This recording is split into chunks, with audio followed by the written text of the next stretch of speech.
Hello, fight fans. I'm Jeremy Harridges with fansided.com here with a legend, Christy Martin. Christy, thank you so much for joining me today. Thank you for taking the time to speak with me. Well, I know for me, this is a special one. I mean, I grew up watching you fight. You were someone that meant a lot to me as far as boxing and of many other people that I've talked to, many other boxers. Looking back on your career, what accomplishments mean the most to you as a boxer? Wow. As a boxer, I would say it's a lot of stuff, cool stuff. Cover Sports Illustrated. I was the Grand Marshal for the Hall of Fame parade in Canastota in 1996. I fought in Madison Square Garden. I mean, it's hard. How do you pick? Those are pretty three cool things. There are so many good things, and there have been so many great fights that you've been in. Looking back on it and talking about the documentary a little bit, I know that one of the fights that was highlighted was the fight with Deidre Gogarty. Is that, from your standpoint, one of the most memorable fights, or were there a collection of fights to you that stand out amongst the others?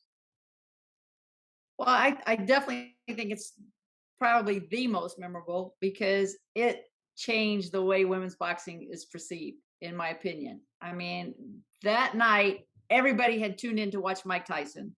We fought just a couple fights before him, and we captivated the audience. I mean, they just couldn't turn away. Once it was funny because when the fight started, they told me back in the green room at the MGM Grand that they were people were like, "Oh my God, it's women." But then by the time it got to like the second round, people were elbowing other people out of the way. Let me see this. So I think I mean that just shows how we really turned the tide and flipped the page of how women's boxing is perceived. You talking about Mike Tyson fighting on the Mike Tyson undercard. You always kind of had that moniker as the female Mike Tyson because of the propensity for knockouts that you delivered. Did you feel that connection to Mike Tyson, and did each KO add to your confidence? I think we definitely have the same mentality. Like we want to go out there and just knock you out. Why stay around for 10 or 12 rounds if we can do it in one? Um, I I I was honored that people thought of me as the female version of Mike Tyson. I certainly wish I had his speed. The power was great, but people underestimated his speed that he had. I and just to fight on those cards, it was unbelievable. I mean, those were the biggest pay-per-view shows in the 90s. I know that having 2 minute rounds, something that I've talked to other female boxers about, it gives you about 66% of the time in the ring as opposed to men. And to really operate and score a knockout on that time is not an easy thing to do. As far as your knockout power, the fact that you have a 54% KO rating, can you train to be a knockout puncher, or is that just God given talent? I think part of being a knockout puncher is probably God given. You can improve your punching power, but it's really either you're a puncher or you're not. And a lot of that is your mentality because there's some people that go in the ring that are strong and have good pop, but their mentality is to lay back and maybe be a counter puncher or to not be so aggressive. And because I was so aggressive, this is really why I got the knockouts. Out of all the fights that you've had, or maybe the fights that you didn't have, is there a fight that you wish you would have had that didn't come into fruition? Well, of course, if we talk about the one we wish we would have had, it would be the $1 million fight with Lucia Riker that was signed and she pulled out 7 or 8 days before the fight with some kind of injury, whether it was true or not, I don't know. But I know that it hurts, like it really hurts your gut when they call you and tell you you just lost $1 million. It would have been a fantastic fight to watch, and one of those fights that I know a lot of people and historians in particular, like, man, I wonder what that would have been like. If I'm assuming if you fought, looking back on that, you're like, I had her number, I could have taken her. Well, I think the fight didn't happen because it was the first fight that Lucia was actually going to go into the ring that she wasn't sure she was going to win. I think Mhm. she just didn't know, and neither one of us know. You never know when you go in the ring for sure, but I think she had doubts that whether she could beat me or not. And I told her at the press conference, Lucia, you're like that little dog that chases the car. What are they gonna do with the car when they catch it? Well, you know what? She caught me and didn't know what to do with me, so she backed out. I guess we're gonna always be wondering what if, but I think that's a very honest assessment of the situation. Um, Women's boxing today. I know so many people. You broke out of this mold, and again, you talk about even in the documentary about how people were kind of jeering and didn't know what to expect. To see what it's grown into today, what are your thoughts on the state of women's boxing today? I think it's definitely growing and growing. But we need that personality, not just in women's boxing, but in boxing. We need the personality. But for women's boxing specifically, we need somebody with some charisma, somebody that a promoter will really lock onto and push hard, much of as what Dana White did over in the UFC with Ronda Rousey being the first one. And since then, it's been one female after another. Uh, but we need a big time boxing promoter and the right combination with that female fighter to join forces and really, really start to push women's boxing. Looking at the scope today, who are maybe three or four fighters that you think either have that potential or at the forefront of boxing for women in particular? For a woman fighter, Katie Taylor is real solid. I think she's just a solid fighter. She's not like a tremendous knockout puncher, not a great boxer, but she's just solid and very good at everything.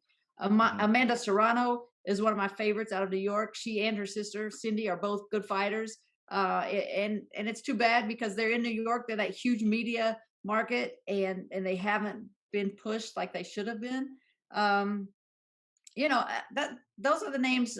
Bob Arum now with Top Rank has Michaela Meyer that he's putting on a lot of shows. So we'll see. Hopefully somebody will catch fire and make the difference. The next step. We took a Mhm. step. We took a big step in the '90s, but we haven't really moved off that too much. Kind of going from the fighter to a promoter now, what are the biggest differences between those two roles, and what have maybe have been some of the challenges of transitioning from one to the other? Biggest difference is it is so much more fun to be the fighter. I mean, I absolutely loved my job, and I like being a boxing promoter, but not love like being the fighter. The biggest difference of all, as a fighter, at the end of the night you're going to get paid. As a Mhm. promoter, at the end of the night you're going to pay a lot of people, and there might be something left over for you, and there might not be. It's a challenge. It's a challenge. It's from getting the venues to getting the fighters and the personalities. Oh my goodness, these guys that are 4 round fighters, two pro fights, and they want to talk to you like they think they're a world champion. No, no, baby, go pay your dues and then come back and talk to me. Kind of switching the focus here. Obviously, your documentary series, Untold, is out now on Netflix. It's very heavy. I mean, it deals with your life, and there's a lot of heavy moments and traumatic moments in there. How are you approached for the Untold docu series, and were you hesitant at all about sharing your story with the world? I said from the very first words I said at the hospital after living through this crazy event, that God left me here to tell my story and to really help other people. So I wasn't really hesitant, and it's Netflix. I'm like, oh my Mhm. gosh, this is really cool. But then as it got time for it to be released, I started getting really super nervous. So it's tough. It's tough to put everything out there to everyone. But it's out there. It's out there, Mhm. and if it helps people to be more confident, to step out about their sexuality, to step out, let me get help for this domestic violence situation I'm in, or just strength that, hey, she was an underdog. I mean, there's no way this coal miner's daughter from Southern West Virginia should be fighting in Madison Square Garden, fighting on Mike Tyson pay-per-view cards, promoted by Don King. There's no way. And if she can do that in boxing, I can do that in any chosen field.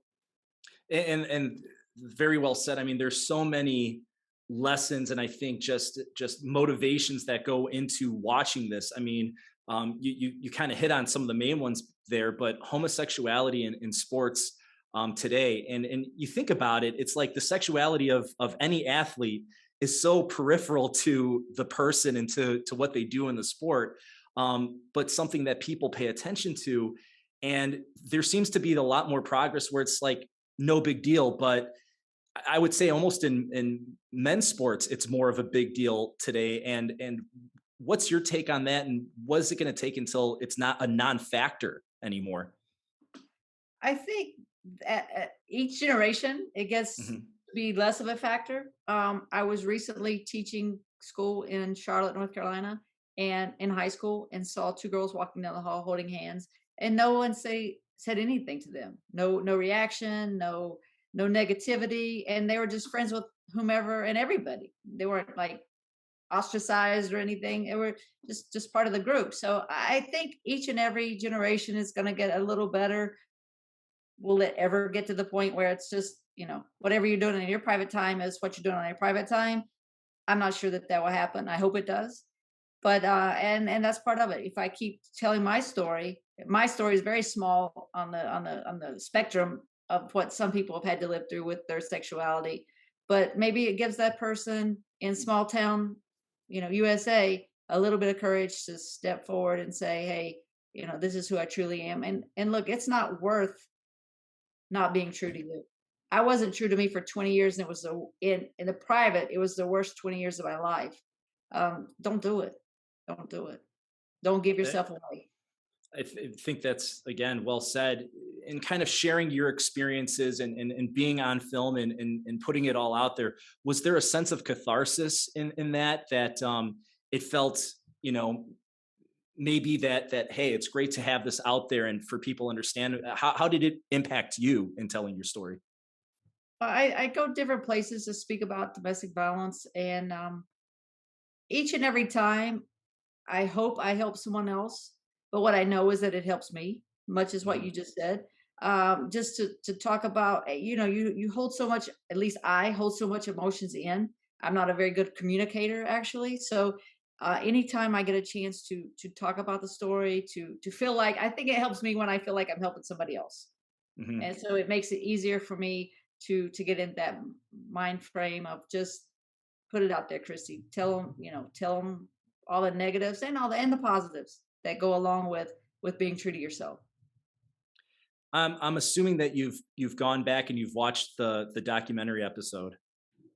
I have Um, watched. what was your reaction to it? To kind of see it in its entirety. Well, wow, a lot of reactions, different at different points. But one, I was like, wow, I was definitely impressed with the B-roll footage. Like, where did Laura Brownson? She did a great job putting it all together. And I'm like, where did some of this footage come from? So that was Mhm. cool to kind of go back into those really awesome times in the '90s and see some of the people that I was close to, and hear them talk and how they perceived things happening with the boxing career at the time. So it was a lot of fun. It was hard to see Jim. It was hard to hear his voice. It was hard to hear him lie. And for whatever reason, I don't know why, but I thought, this is a time where he can tell the truth and he can just come clean and say, I did it. But that's not what happens. Yeah, I was surprised to see him interviewed for the film. I mean, that was something that struck me as like, whoa, when you hear about something terrible happening to somebody, you don't usually see the person that perpetrated it. And kind of that title, "Deal with the Devil." Kind of that word "devil." Someone that if there's any goodness there, this is the time to let it out.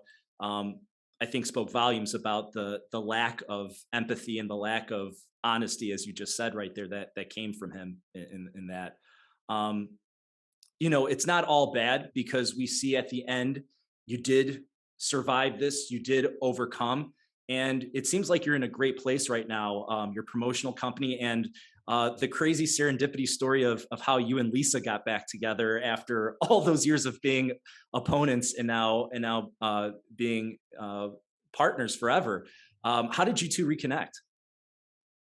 Right. Well, actually, how else but through boxing, right? Of course, she reached out to me after the shooting and everything, and just to kind of check in and make sure I was okay. And then years passed, and I was doing boxing promotions in Charlotte, North Carolina.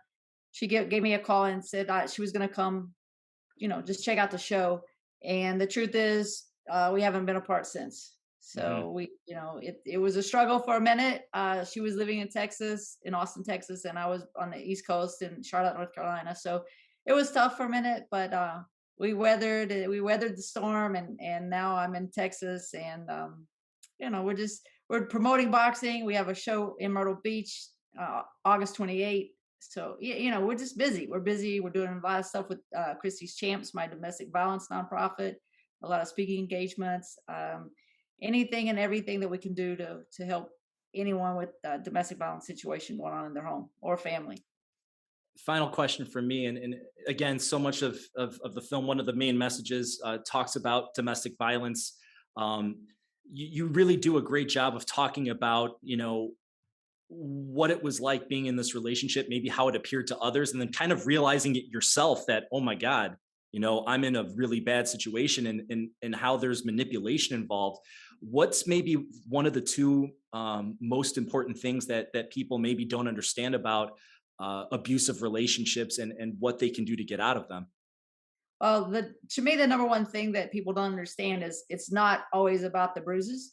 It's not always about beatings. It's not. You don't have to be physical, but it's so much the mental manipulation, the emotional playing off every time you do something positive or something positive happens to bring you down. Segregate. They want to segregate you from your family, your friends, everybody that you've known. So it's so much more than, like I said, the bruises, and that's what I think people have to be aware of. I personally I felt like I was a strong woman, and then just gradually you realize it's easier to give in than to fight back. And when I say fight back, I mean argue back. I don't mean physically fighting back, but to argue back, and you just give in and you give in and you give in, and then all of a sudden you're in a place you never thought you could be or would be. But you're there, and almost in too deep to get out, and especially to get out without any help. Christy, I mean, it's been a joy watching you in the ring. It's been an honor talking to you today, and I think your story is doing a lot of good and is going to impact a lot of people. Thank you so much for taking the time to talk today. Thank you.